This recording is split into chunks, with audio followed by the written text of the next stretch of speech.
Hello everyone. Welcome to the third salon on regaining power over AI. So we are very happy to have like this third episode of this salon that started a few months ago. And for those who is the first time who attend this type of salon, the salons are actually a place to have presentations and discussions about how we can rethink artificial intelligence, AI, technology, from the perspective of artists and creatives who work with AI or sometimes against it. If you have missed the first two episodes, I would say, I'm gonna pass in the chat an URL where you can have a look and see the other event. So my name is Baptiste Caramiaux. I'm a researcher at CNRS, which is the French National Center for Scientific Research. And I'm also a researcher at Sorbonne Université, and I'm based in Paris. So this series of Salon is co-organized, supported by the AI and Society program by Microsoft Research. And in particular, co-organized with Jenny Williams, Gonzalo Ramos, Kate Crawford, and Vera Liao. So for this third salon, we are very happy to welcome Linda Dounia Rebeiz. Actually, I discovered Linda Dounia's work when I was started to do some work on data archiving, data archives, and data curation in relation to artificial intelligence and machine learning in a creative, actually in an artistic research project. And actually, doing this work like on data archives and data curation triggers few questions during this research, such as, what does it mean to create a data set that will then be used to train a machine learning system? And by that, I mean, what are the decisions taken when deciding which element to include in the data set? So for example, switch image or text. So who gets to decide and how this decision is done, what it's in and what it's out. So, and it's also, what is the difference between curating a data set and collecting one? So these are really interesting questions that has really had the heart of contemporary artificial intelligence infrastructure and machine learning. And actually, by curating and creating this data set, there is also the question of which agency does it provide to the ones actually creating it. So I think all these questions are actually a few examples of questions I was really interested in, and actually I was looking for artists working at the intersection of these different topics, and I discovered then Linda Dounia's work, and I'm very, very honored that she accepted to be part of this salon today. So before starting before letting Linda Dounia presenting her work and then asking questions, I would like to mention that we usually use a shared document for everybody to post questions because we are using this type of webinar. The configuration, so some of you cannot necessarily open their mic when they want, but we use this URL, this document that I just share with you in the chat. You should be able to edit it, and that's a place that you can put questions, comments, notes, whatever you think fit during the Linda Dounia's presentation. And then after her presentation, we're gonna pick some question and ask her to answer or to discuss or comment on them. So please use this document. It's also a document that we're gonna keep after for documentation. So let me now present Linda Dounia more formally. So Linda Dounia is an artist, designer, and writer interested in the philosophical and environmental implications of techno-capitalism. She's a Senegalese, Lebanese, and lives in Dakar. Her work mediates her memories as alternative realities and evidence of excluded ways of being and doing. It is formed through the dialogue and tensions between live experience, code, and artificial intelligence. In 2023, Linda was recognized on the Time AI 100 list of most influential people in AI for work on speculative archiving and building AI models that help us remember what is lost.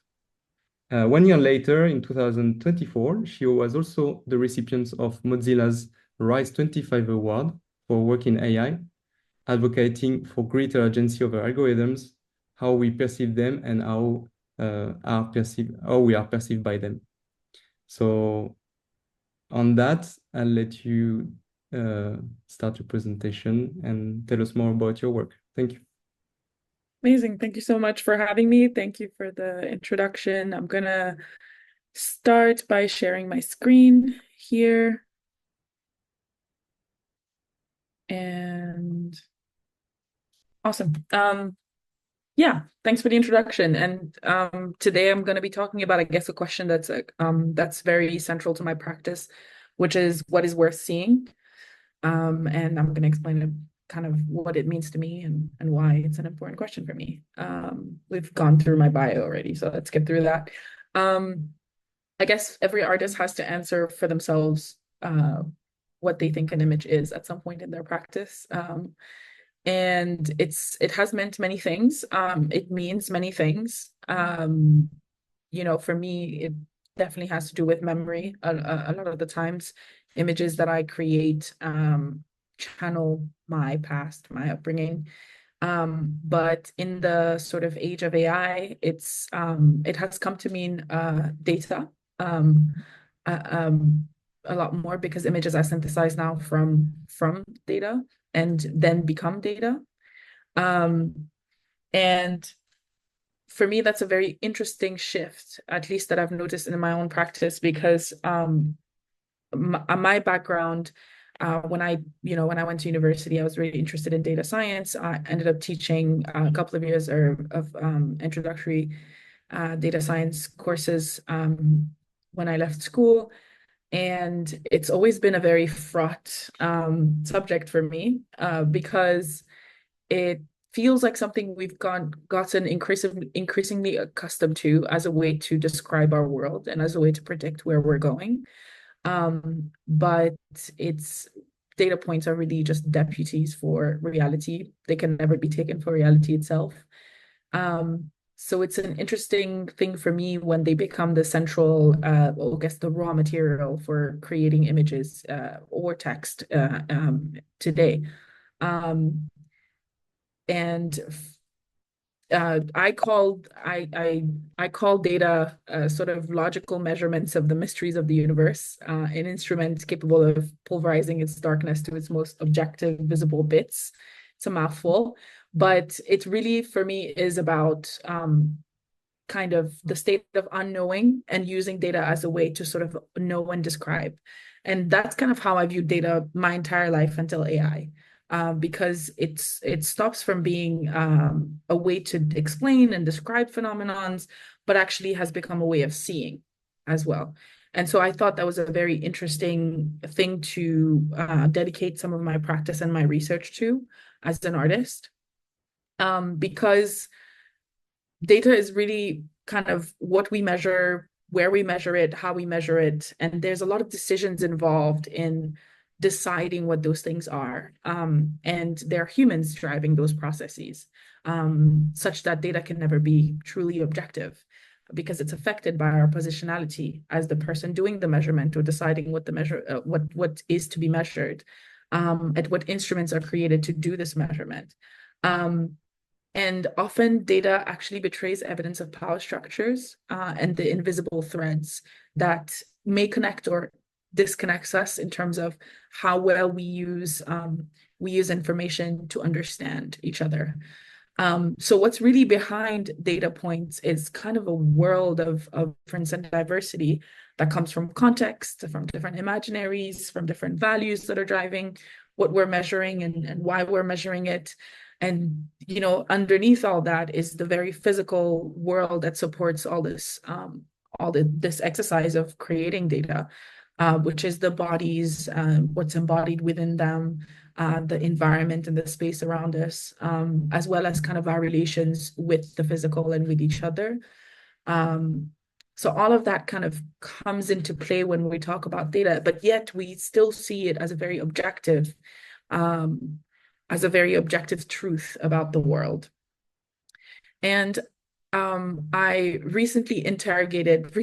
a couple of years ago, interrogated ChatGPT about what its purpose was, and very poetically kind of told me that it wanted to hold space for humanity's stories, which is another way of saying it's kind of the largest record of data, or at least that's its aspiration of really holding all of the information it possibly can about us.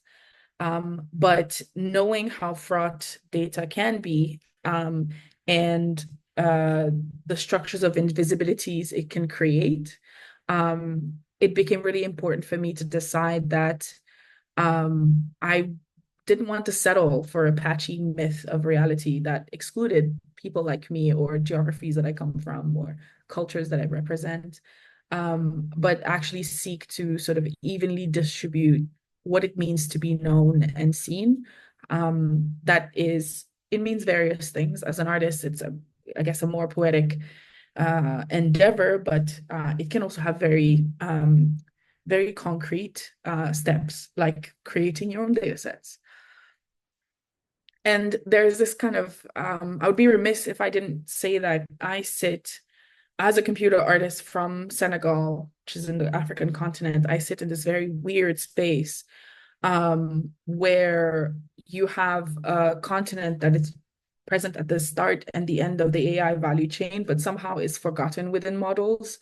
So when we talk about fraud data and data about the world and the biases that are present there's a very long and vast history of the inequality and the issues that arise from how data was measured on the continent, and by whom and for what purpose. And it's interesting that obviously, because a lot of the data that's used to train AI comes from the internet, and the internet penetration on the continent is low, and the data we have isn't very faithful already, because it was measured by outsiders. So you have this like very weird situation where these models they know very little about the African continent as compared to other regions that have higher internet penetration. But then you have the central position that this continent occupies at the beginning of the value chain for AI, being one of the sites where a lot of the raw materials is mined, and the impact it has on the environment where those mines are located, as well as the geopolitical sort of order it creates in those regions. But also at the end of the value chain, when server parts and computers and equipment that is used to support AI training is dumped in places like Aboblochi in Ghana. So you have these large, like massive e-waste dump that are exported to our region in the name of sort of upcycling and recycling, but actually end up just being very toxic trash. So I sit somewhere in between that, working with a technology that I know doesn't know me very well. What it knows about me has a very difficult legacy to grapple with, and I have to negotiate also the real world environmental impact of this technology that I end up using. But it's kind of one of the things that motivates me the most as well, because as based on my identity and who I am moving through the world, I'm accustomed to being unseen, but I've also learned that the realities that are layered over mine, the stories that people tell, sometimes using data, sometimes using images, tend to sort of be more like political instruments than actual ways of seeing. And it's I think this exclusion that I experience in my work is very built in to the history of the continent with regards to its position in terms of the geopolitical order.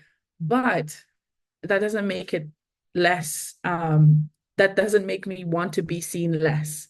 And I think that's what's important, and what's it's important about my practice is that it's always about claiming that I am of this world and this world is my world too. And to go back to ChatGPT's words, it's about wanting models to hold space for our humanity as well. And sometimes that means actually brute forcing it into the models. So the way I do that is through archives, what I call speculative archives sometimes, and I'll explain a bit why. So it really is about kind of regaining the means to create data and the means to contribute data to models, as well as creating your own models. But the most important work here is the sort of curating and compiling a data set. And for me, it's slightly different than, I call it archive because there's something slightly softer, more historical, more cultural about the word archive. When you think about it, you picture both physical and digital. You're thinking about probably a wider range of time. There is kind of a legacy that archives have that I think can serve as like a roadmap for how we should think about the data that trains AI. I also consider my work with creating archives as an act of remembrance, so a way for me to make sure that there is proof that we have existed, that I have existed, that my context was present, but also as a resistance against the erasure that's currently happening from not being present in the model. And then again, a fight against entropies, because it's kind of the old adage, if a tree falls in the forest and nobody hears it, did it really happen? And I often ask myself the question about AI. If we are present and we live our lives, but it's not captured and it's not used to train models, have we ever existed? But obviously the answer is yes. Because my reality, as well as endless realities that are different from mine, will always be true and will continue to unfold, whether we can see them or not. And I think that's really what's interesting here, is that it's about seeing. And if AI or data sets is how we see the world, then what is missing becomes a very interesting question to explore and to build archives around. Because what's really interesting here is that I'm able to use AI as an instrument of creating images, so a way of seeing, as well as assessing how well we can see. So based on the results that I'm getting from models that are commercialized, or from looking at the data set they're trained on, if they're made public, I can identify blind spots that are relevant to my context, and I can use those blind spots to create a data set or an archive that can be used to see better through my own models. And an example of this type of work is called Once Upon a Garden, which was a project that started as as faithful as I could, a documentation of the flowers that my grandmother grew up seeing. She was very obsessed about flowers. She had lots of rituals around flowers growing up, and when she passed away, it stayed with me. So when I started investigating this question, I realized there's a very innocent question of what flowers did she grow up with? Could I use that as a way to identify whether there are potential blind spots with regards to what's recorded, what's available in training models currently? And lo and behold, it's a very it's a very big blind spot. Specifically when looking at flora from the Sahel region of West Africa, the way endangered and extinct species have been recorded over the past 60, 80 years from colonization up to today has been very patchy, very uneven. And so there are lots and lots of holes in trying to answer that very innocent question, which might be easier to answer somewhere else. So what's interesting about this archive is that what's missing is definitely more reveals more than what's present, in the sense that you kind of have to ask the question, why is it missing? Where did it go missing? What went wrong? And also it tries to do this very I guess, unique thing to AI, which is to make something invisible visible, because we have the ability to synthesize images using a database of images. So it really is about trying to come up with what we didn't record using what we recorded. and seeing how well we're able to do that based on the data we have available to us.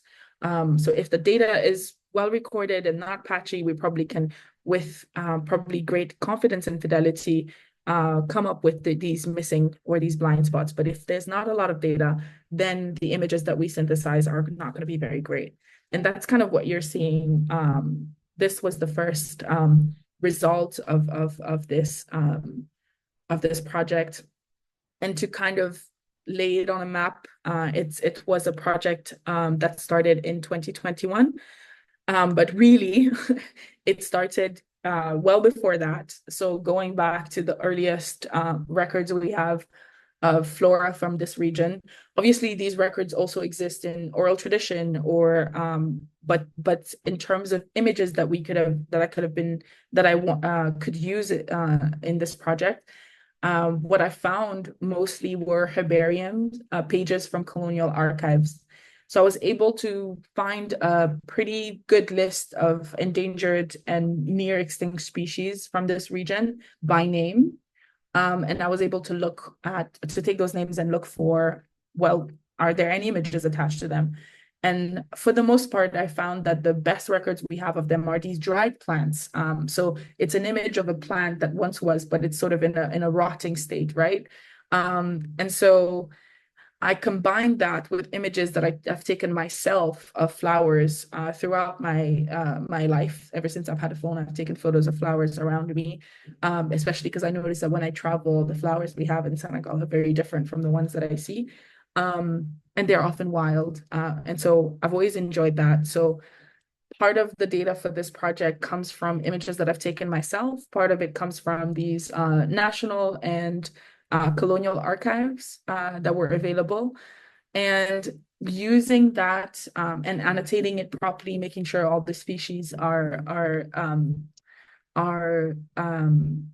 annotated properly. Essentially, I was able to train again in order to sort of get a composite of these flowers, some kind of synthetic recreation of the flowers in order to see what they might have looked like. Because again, at this point, we really don't have actual images of the flowers. So this was my only way of trying to guess what they might have looked like. And as you can imagine, because the data is so patchy and we don't have a ton of images to go on, the results were we're still very deep in the Nkani Valley here around 2021. The results are kind of spectral remains of what could be flowers, very loosely interpreted as flowers, brain trying really hard to see it as a flower, but really it's missing too much information to be able to do it well. And then over the years, I was able to use different kinds of models and newer models to try to test if I could get different results. And I kind of use the same process, basically using these herbarium, which also had text annotations that could be used as prompts. So using the reference images, using the annotation from the botanist or the scientist that recorded the particular species, and then using a diffusion model to try to remember that. And I kept doing this with different kinds of models and more evolved models over time. And I was able to get this sort of evolution of how we're able to see things that we haven't recorded. And as you can see, every model is usually kind of subject to what the model's trying to optimize for. So you have this period where it's very photorealistic and it almost looks like documentary images. And then over time, especially to more recent models, it feels a lot more synthetic. Again, I'm not using any artistic license when actually creating these images. I'm literally only using the images that I have in my data set, as well as the annotation from the scientists. I'm not saying background should be XYZ, or this is kind of the model comes up with that on its own. And if we kind of take a look at how images have evolved and where we get to notice some of the biases. So the GAN was probably the most faithful to its training data, but it also had the least definition and the least visible sort of floweriness that we're looking for. But then from the second generation, we're starting to get a bit more definition, this photorealism. a bit more artistic license from the model as well, about the placement of the flowers. And then this is around 2022. There's a lot more artistic license and it's kind of a desire to really be photorealistic. But you can still sort of see evidence of the training data here with the little lines that look like cobwebs, because they were cobwebs in the herbarium pages sometimes. But the model is taking a lot more artistic license in sort of how it's showing the flowers, the angle, because all of those things I'm not specifying necessarily when I'm training. And then this is the fourth generation, which was around 2023. We're getting even more sort of ornate, which I thought was an interesting sort of evolution to diffusion models. Like we're getting a bit more fanciful with how we're seeing these images, perhaps because it's a bias of we're wanting to create more outwardly representation with these models, and it ends up kind of leaning in this direction. But the latest generation, I guess, is the one that surprised me the most, because it sort of went from trying to look very realistic like a flower to something that I can only describe as somewhere between a 3D object and trying to retain some organic aspects. And so for me, this was a very interesting project to not only try to remember what these flowers might have looked like, because there was just never going to be any records of them ever, but also to track the evolution of models and how biases actually influence the way they're portraying images.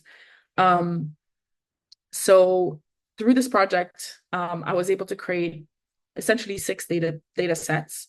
The first data set was the one that included all actual images, including herbarium pages of my subjects of interest.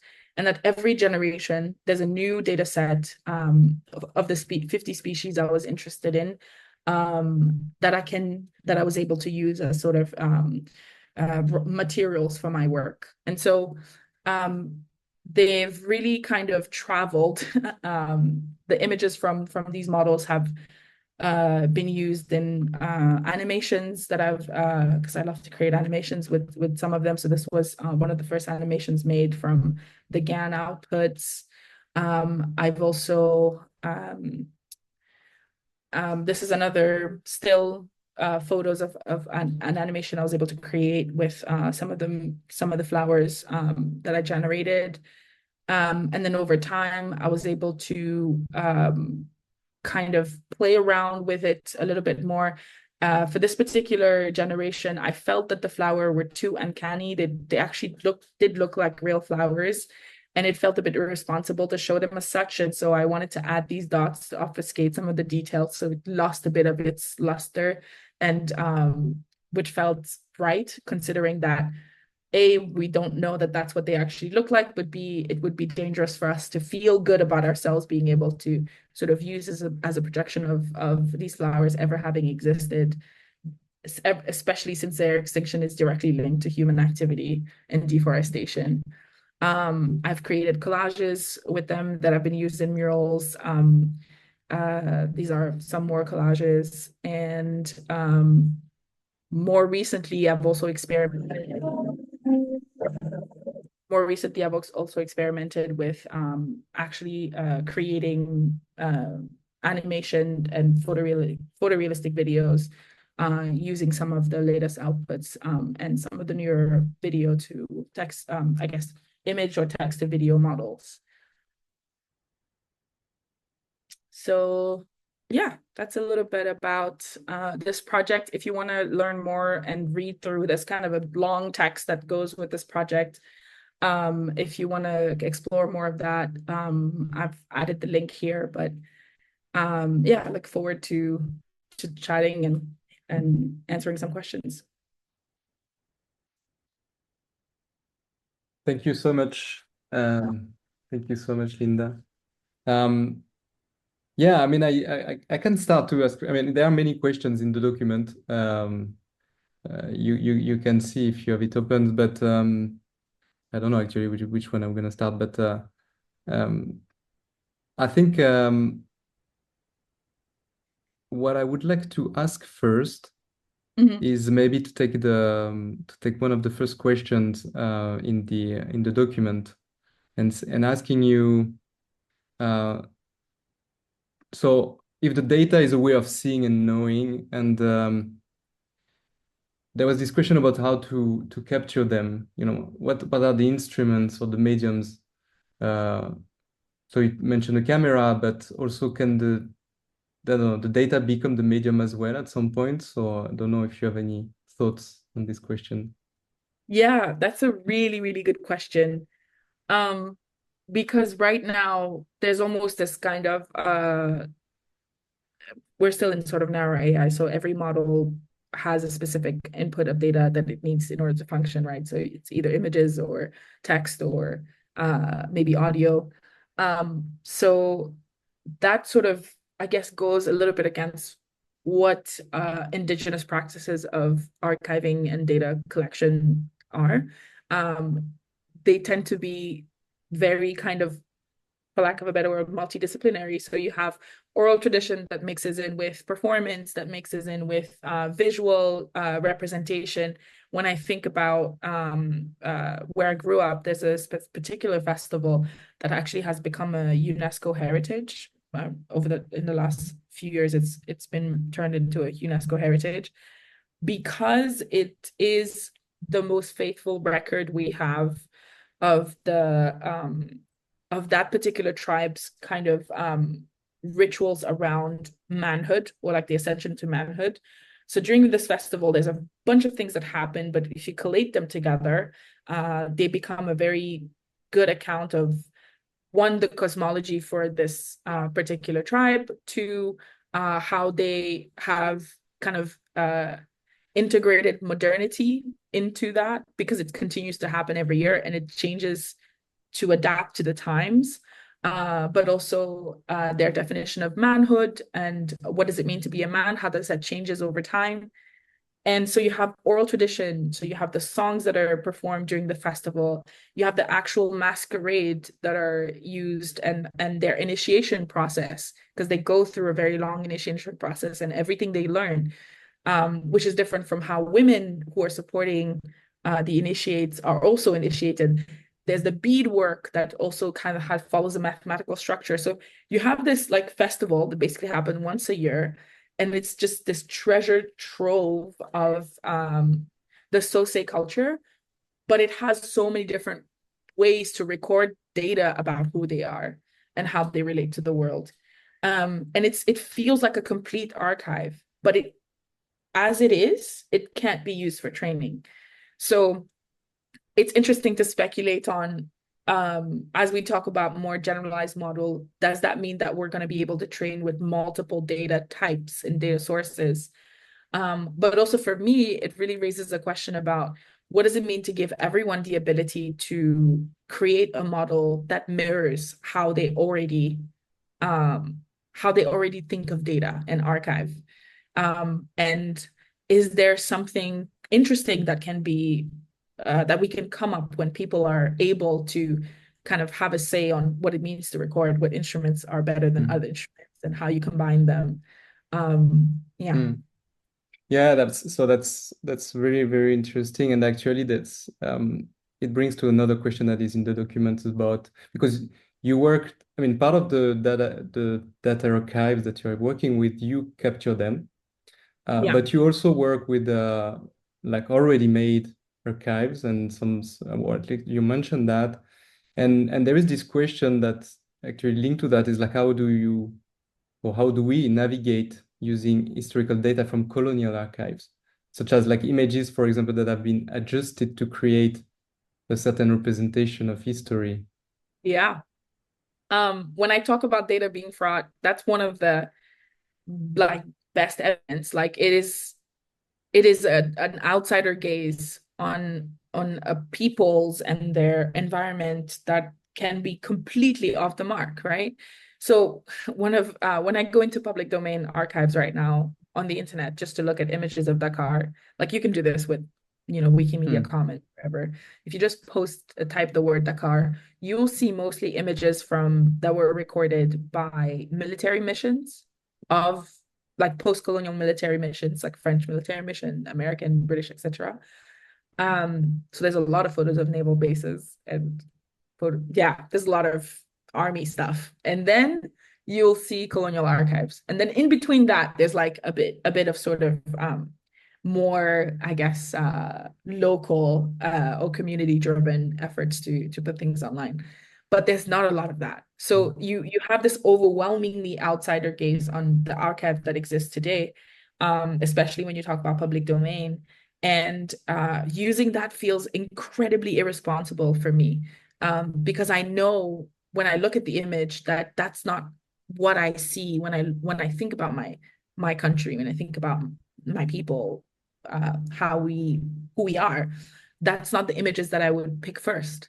Um, and so for me, creating my own data sets is also a way to say what I see is different, but it is just as valid, if not more, because it's kind of rooted in actual context. And everywhere I give a talk locally about AI, I kind of harp on and on about sort of the power and the agency that comes from reclaiming your data, having some kind of ownership over it by deciding what you want to collect, what's worth seeing, kind of having a thesis on what's worth seeing, and data collection just being more of a that should be more of a ground up exercise as opposed to a top down, which is the state of our archives today, especially colonial archives. Yeah, and I was wondering, like, actually, and what can be the role of machine learning in this case? Because it's I'm aware of some kind of project where it's used participatory AI, so people are collectively collecting data, but using also AI or machine learning as a way to, for instance, visualize the biases or the discrimination present in the archives. But I mean, for you, how do you see the role of applying a model or training a model on this data, either your data or colonial archives, for instance? Yeah. So every time I work with AI, it's about assessing how well it sees something that I'm interested in or that I know very intimately, right? So whether that's these flowers or whether I'm looking at my city, I have another kind of data set about the streets of Dakar, which just appear completely everywhere you prompt for it. It's terrible. It's like we don't live in a world with this Google Street View. It's so bad and so off the mark. And so for me, I usually see machine learning as a way to almost like it's like a little investigative tool. Like it's an instrument that shows me what's wrong, and then I can go and try to fix it by taking pictures of what exists or audio. For example, it's not just limited to images, but I've also been doing work around proverbs. So the Wolof language is a very ornate and uses a lot of proverbs. And if you learn Wolof on Duolingo, it's not on Duolingo, but if you were to learn Wolof on Duolingo, you'd have a very basic package of the language, and everyone would know you're not from here because you don't use proverbs when you speak. So it's a very good way to I guess tell who outsiders are versus people who live in the country, and they evolve. Like some of the images from the proverbs will be switched up. Like at some point, it used to be like one of the proverbs has fire in it, and then it became a lamp as people became more modern. So a record of these like spoken proverbs is something my collaborator and I have been working on, getting a database of those proverb trains and hopefully training an LM that only speaks in proverbs and kind of taking that back to the communities we're working with to say like how good is this? Do you feel is Senegalese enough? But yeah. Gonzalo, do you want to jump in and ask a question or? Sure. First, thank you, Linda. This is such a great talk. I mean, lots to think about and so many questions. I'm trying to find out which one to pick. Thank you. I'll pick one at random. Something I ask a lot of artists in this space. It seems you have a lot of literacy on this tool. Sometimes I call it AI a material, a medium, an instrument. So how did you come to say to have agency enough so you can use it to not only as a subject of a study, but also as the tools you use to carry forward your work?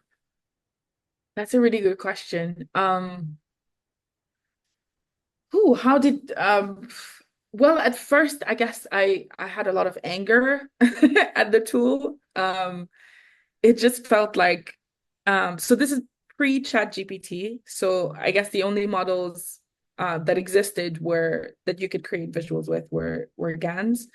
And I was seeing what researchers were working on, what other artists were working on, and it just seemed like a regurgitation of like medieval and like Enlightenment art. I don't have anything against it. I just think it's like in art, especially whenever I see that, I know that, well, it's kind of missing a lot. But I just didn't see any of myself, my culture represented in what was being done.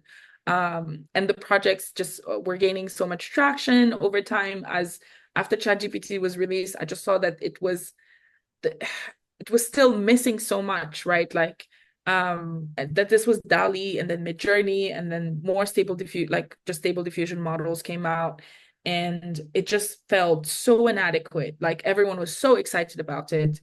You either hated it or were excited about it, and I was very much in the camp that I hated it because it was just how terrible I felt my context was being kind of overlooked, and how terrible that felt. And so I came at it from a place of anger, which meant that I didn't actually use them for a while. I was just reading about them. I was reading a lot of research documents. I was reading a lot of artists who had experimented with it, talking about it. Lots of the ideas and the philosophies that are behind it, like this idea of transhumanism and basically accepting the average effect as like a sentence for humanity.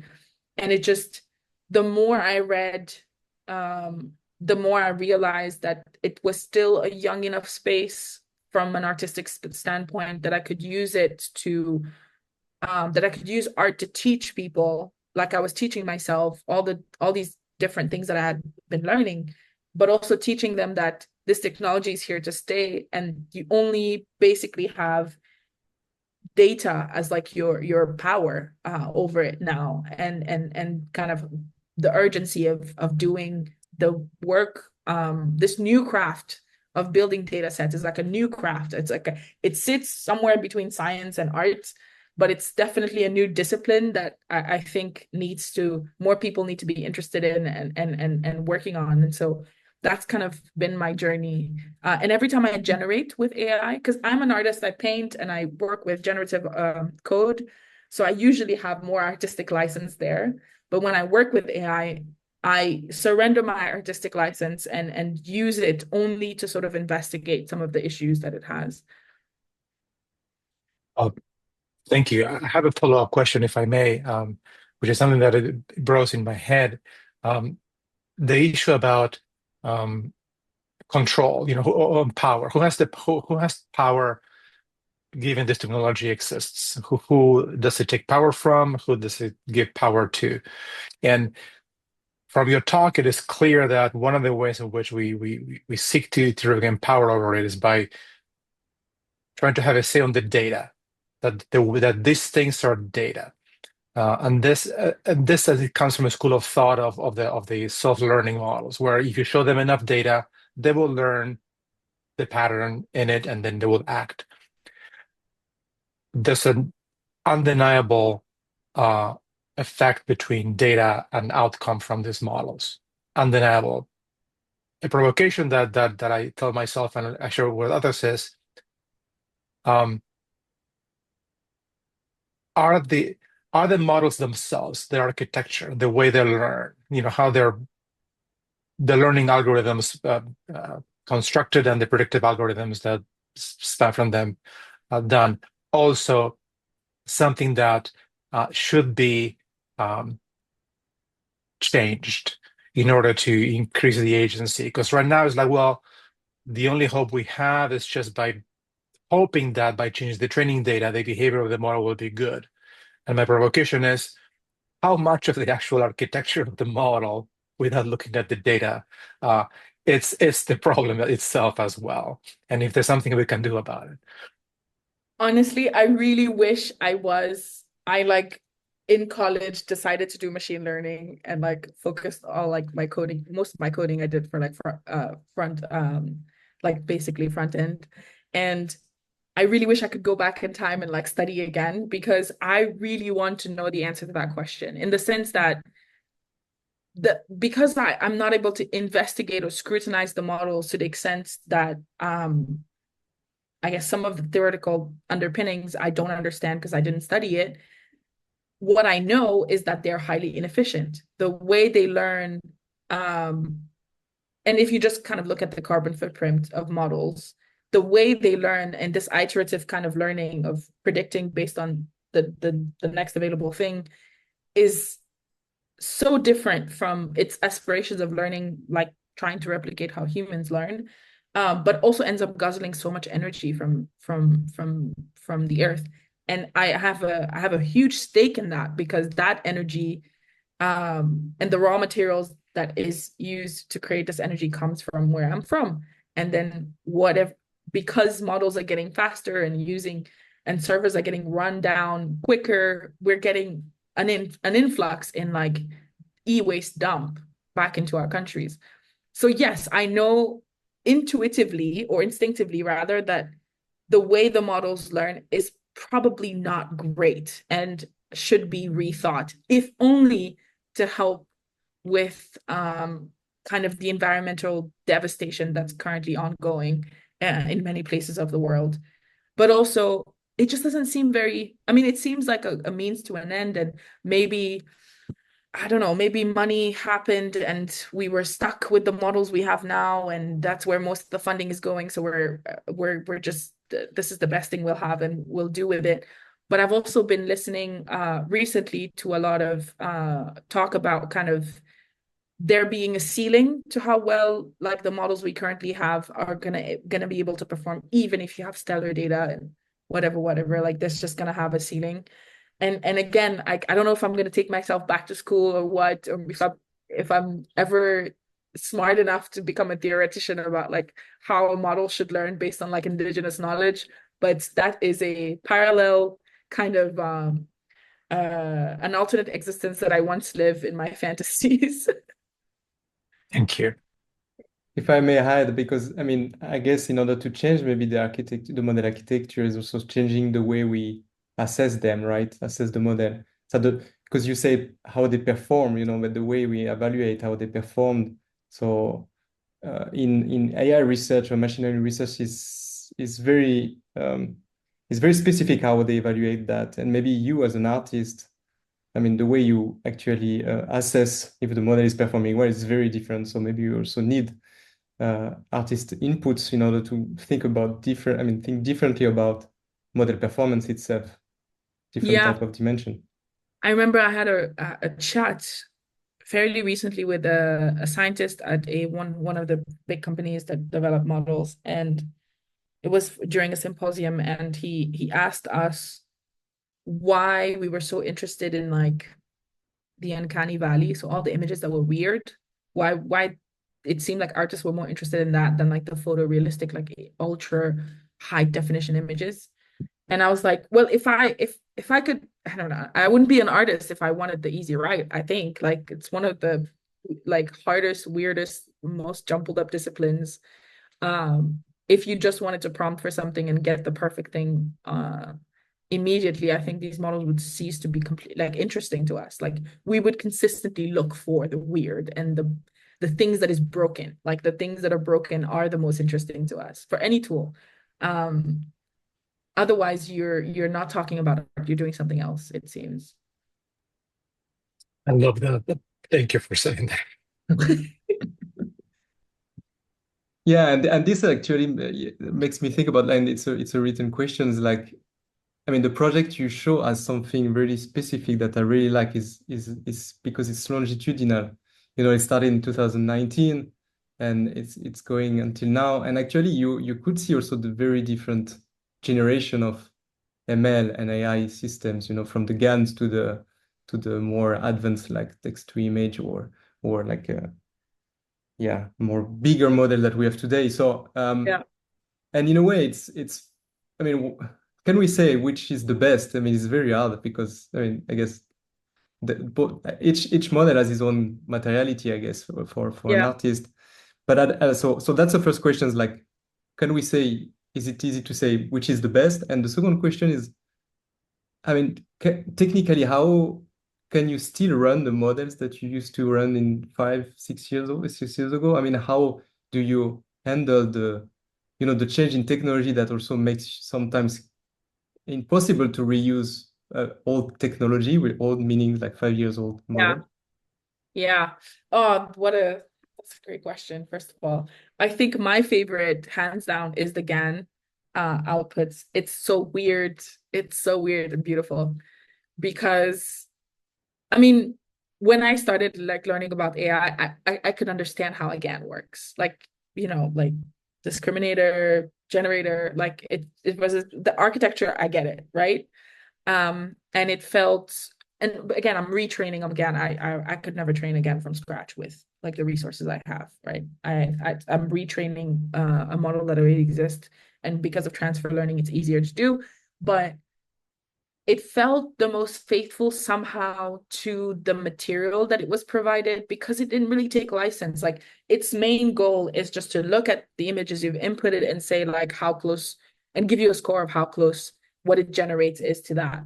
And the fact that there was a score was very interesting. The fact that I could add steps to the generation, the fact that I could add data to improve the generation over time, it felt like I had agency. With diffusion models and some of the more generalized models that we have today, you're giving more to the black box. You're just kind of relinquishing more of your agency to the black box. So just based on that fact, I've fallen in love with the visuals from the GAN, and I just kind of despise the like these latest ones. They just feel so synthetic in a way that I cannot see where my work began and where it ended. Sometimes I even wonder, without the entire historical data available to at every step, these new models could come up with something, and it would be probably similar, right? So it almost feels like the bigger the model, the stronger the pull towards the average, right?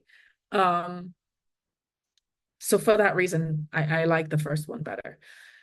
And then to your second question, that was about sorry, I think I forgot the second question, but that was it was like kind of archiving the old models that you can reuse in order to regenerate what you used to generate 5 years ago. And yeah, I've recently tried to do that because I had obviously I have to download the model, and I tried to run it. I don't know. It's I'm having difficulty with it right now, but I think I can get it back up and running. Because I think the language has changed. Again, I also am not a Python coder. Like I don't like coding in Python. I like my JavaScript like and my P5 like circles and dots, and Python feels like it. So I also have to upskill to be able to translate what I have into today. But also it's costly. That's the other thing that we don't realize. Like the more agency you want over AI, the more you have to spend, whether that's to get the right equipment or if you don't have equipment to store data, to store it somewhere remote, like it ends up being costly to keep the models running over a long period of time. I think this is very true. The more agency you want, the more costly it is. That's a very interesting take. Yeah, it's true for the internet too, by the way. Mm-hmm.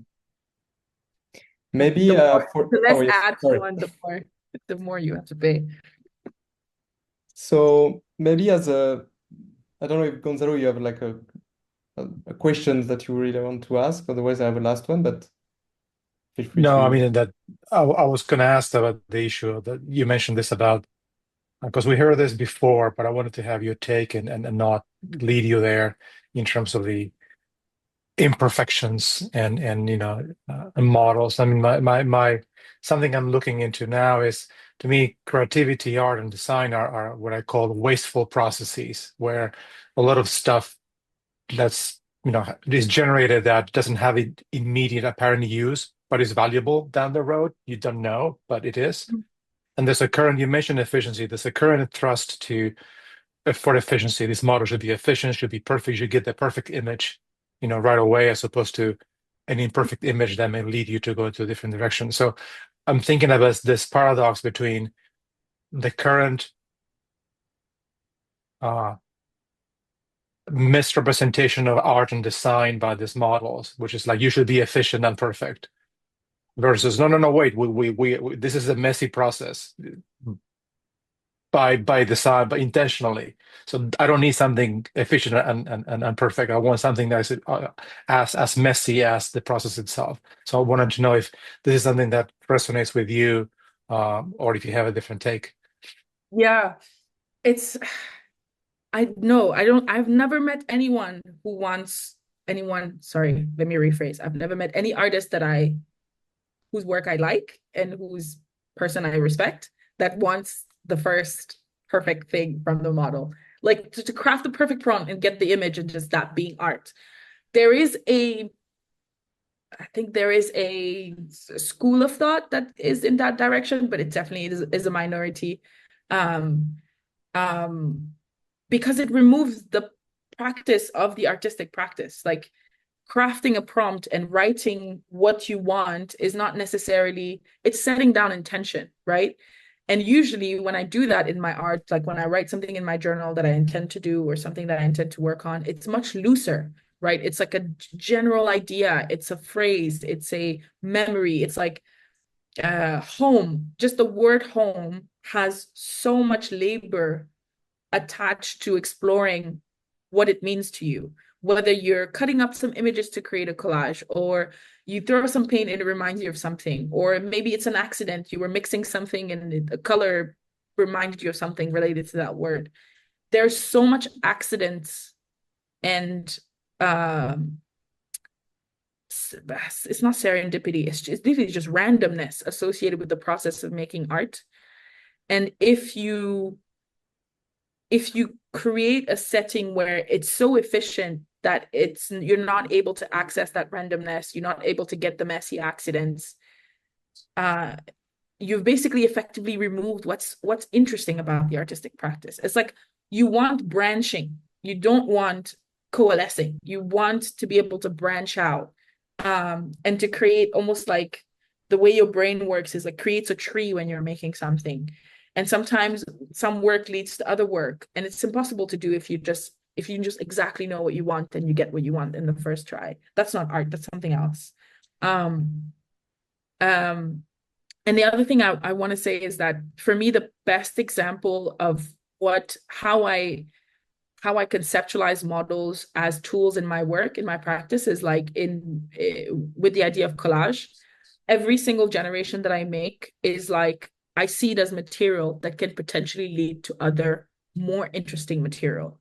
So it's like, it's a little snippet from a newspaper that's like isolated. When you look at the page, you might not see it yet, but when you're cutting up things, it might emerge as surprising and interesting enough to use. But in and of itself, the clipping isn't interesting at all. Thank you. Thank you very much. I mean, 1 hour is always like too short to discuss. I think we asked for like the half of the questions that are in the document, but that's okay. And I would like to, since we're reaching the end of this hour, I would like to again to thank you so much, Linda, for presentation and all the insights and comments that you say today. So yeah, thank you again. Thanks for having me. I'd love to, if I can keep access to the document, because there's so many interesting questions here. I will send you everything. Yeah. Thank you. Of course. Okay. Thank you. Thank you everyone for attending, and yeah, be in touch. Bye-bye. Bye. Have a good rest of the week, everybody. Bye. Bye-bye.